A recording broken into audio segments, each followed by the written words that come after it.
عزیزو، جب کسی گھر میں، کسی مکان میں کسی شخص کا انتقال ہو جاتا ہے،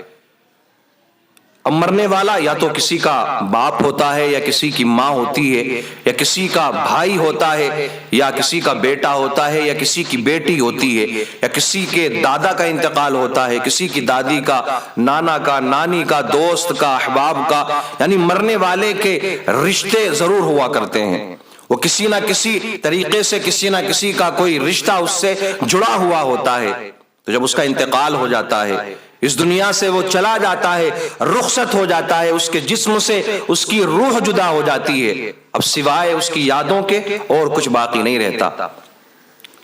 اب جو دور کے رشتہ دار ہیں، جو دور کے لوگ ہیں، وہ تو آئے، دفن کیا، اس کے بعد میں چلے گئے، لیکن جو اس کے گھر والے ہیں، جو عزیز ہیں میرے عزیزوں، ان کے دماغ میں اسی کے خیالات چلتے رہتے ہیں، اسی کے ساتھ میں جو پل گزارے ہیں انہوں نے، جو لمحات اپنے عزیز کے ساتھ میں، اپنے باپ کے، اپنے دوست کے، اپنے مرنے والے بھائی کے، یا اپنے مرنے والے کسی عزیز کے ساتھ میں گزارے ہیں، وہ لمحے اسے یاد رہتے ہیں۔ انہی لمحات کو وہ یاد کر کر کے اپنے عزیز کو یاد رکھتا ہے۔ میرے عزیزوں، کبھی کبھی آپ نے اس بات کو بھی دیکھا ہوگا کہ جب ہم سو جاتے ہیں تو ہمارے جو عزیز ہیں، ہمارے جو قریبی جو دنیا سے جا چکے ہیں، وہ ہمارے خواب میں آتے ہیں۔ یعنی جو مرحومین ہیں وہ خواب میں آتے ہیں۔ کوئی بھی آ سکتا ہے جو آپ کا عزیز دنیا سے چلا گیا ہے، آپ کے خواب میں وہ آ سکتا ہے، آپ کا دوست ہے، عزیز ہے، بھائی ہے، رشتہ دار ہے، یا دادا ہے، دادی ہے، نانا ہے، نانی ہے، یہ قریبی جو رشتے ہیں یہ آپ کے خواب میں آتے ہیں۔ اور جب کوئی بھی شخص اپنے کسی مرحوم کو خواب میں دیکھتا ہے تو وہ پریشان ہو جاتا ہے۔ اب خواب میں جب وہ دکھائی دیتے ہیں تو بعض اوقات تو ایسا ہوتا ہے کہ بہت زیادہ پریشان وہ دکھائی دیتے ہیں، کبھی ایسا ہوتا ہے کہ پریشانیوں میں مبتلا ہوتے ہیں، اچھی حالت میں دکھائی دیتے ہیں، باغات میں ٹہلتے ہوئے دکھائی دیتے ہیں۔ جب اپنا کوئی عزیز جو دنیا سے جا چکا ہے اگر خواب میں دکھائی دے تو ہمیں کرنا کیا چاہیے؟ پہلی بات تو یہ ہے کہ یہ خواب میں دکھائی کیوں دیتے ہیں مرحومین؟ تو میرے عزیزو، قرآن مقدس کی ایک آیت ہے، اللہ یتوفی الانفس حین موتها واللتی لم تمت فی منامها فیمسک التی قضا علیها الموت ویرسل الاخرى الی اجل مسمى۔ جب انسان سوتا ہے نا، یہ کہتا ہے کہ اللہ رب العزت اس کی روح قبض کر لیتا ہے، اسی لیے نیند کو وفات صغریٰ کہا گیا ہے۔ میرے آقا کریم صلی اللہ علیہ وسلم نے نیند کو موت کی چھوٹی بہن کہا ہے، کہ نیند جو ہے یہ موت کی بہن ہے، وفات صغریٰ ہے، یہ چھوٹی موت ہے۔ جب انسان سوتا ہے اس کی روح کو قبض کر لیا جاتا ہے۔ اب وہ جو روح ہے جہاں پر ساری روحیں ہیں،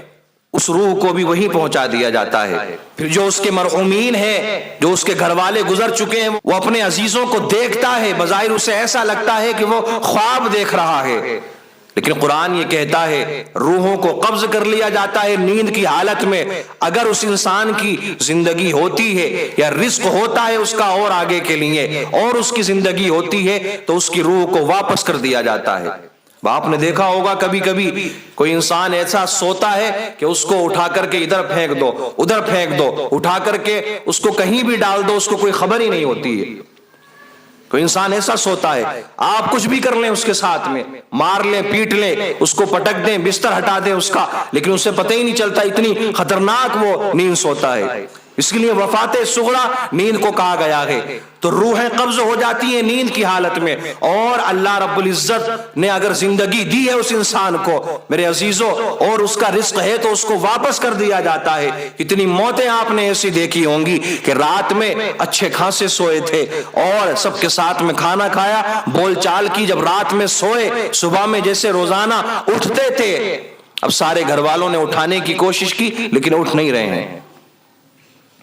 یعنی روح قبض کر لی گئی ان کی نیند کی حالت میں ہی، اب روح کو واپس نہیں کیا گیا۔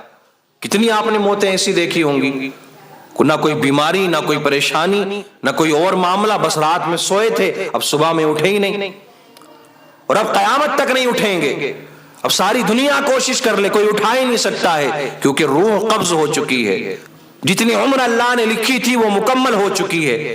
جتنا رزق اللہ نے نصیب میں لکھا تھا اتنا رزق انہوں نے کھا لیا ہے اور کما لیا ہے۔ اللہ رب العزت جانوں سے روح کو نکالنے کے بعد میں تبھی تو موت دیتا ہے نا، وفات اسی کا تو نام ہے کہ جب جسم سے روح جدا ہو جائے۔ نیند کی حالت میں ہماری روح قبض کر لی جاتی ہے تو وہ روح آسمانوں میں جاتی ہے، ملاقات کرتی ہے ان روحوں سے جو ہمارے عزیز دنیا سے رخصت ہو چکے ہیں، ان کی روحوں سے ملاقات کرتی ہے۔ اب کوئی پریشان ہوتا ہے، کوئی اچھی حالت میں دکھائی دیتا ہے، اگر آپ کا کوئی مرحوم یا کوئی مرحومہ، کوئی عزیز رشتہ دار جو جا چکا ہے دنیا سے، اگر وہ آپ کو پریشان دکھائی دے، آپ یہ عمل کریں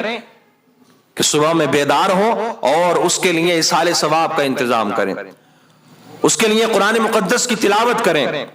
درود پاک پڑھیں، کلمہ شریف پڑھیں اور ایصال ثواب کر دیں اس کے نام سے، تاکہ اس کو سکون حاصل ہو، اس کو اطمینان ملے۔ اور اگر کوئی اچھی حالت میں دکھائی دے رہا ہے، کوئی بہتر حالت میں آپ کو دکھائی دیا ہے، مسکراتا ہوا، باغات میں ٹہلتا ہوا، تو میرے عزیزو یہ اچھا پیغام ہے آپ کے لیے بھی، یہ اس کی اولاد یا اس کا عزیز یا اس کا کوئی رشتہ دار اس کے لیے ایصال ثواب کر رہا ہے، اسی کی طرف اشارہ ہے۔ تو میرے عزیزو یہ مردوں کا دکھائی دینا، مرحومین کا خواب میں آنا بھی حقیقت ہے، اور مرحومین مکان پر آتے ہیں، وہ یہی چاہتے ہیں کہ ان کے گھر والے ان کے لیے ایصال ثواب کریں، ان کے گھر والے زیادہ سے زیادہ قرآن پڑھنے کے بعد میں، زیادہ سے زیادہ کلمہ شریف پڑھنے کے بعد میں، زیادہ سے زیادہ درود پاک پڑھنے کے بعد میں وہ ایصال ثواب کریں، تاکہ مرحومین کو سکون حاصل ہو۔ یاد رکھنا کچھ لوگ ایسے ہوتے ہیں کہ بس کسی کا انتقال ہوا، بات ختم ہو گئی، ان کے لیے کچھ کرنا ہی نہیں ہے، کوئی ایصال ثواب کا معاملہ نہیں، تو وہ لوگ اپنے مرحومین کو تکلیف پہنچا رہے ہیں۔ مرنے والا نہ کچھ ساتھ لے کر کے گیا ہے سوائے نیک اعمال کے، اگر نیک تھا تو، اور میرے عزیز مرنے والا کوئی دولت لے کر کے نہیں جاتا ہے، یہ بات سب جانتے ہیں، لیکن یاد رکھنا جو گھر والے ہیں انہیں چاہیے کہ وہ اپنے مرحوم کے لیے زیادہ سے زیادہ ایصال ثواب کرتا رہے۔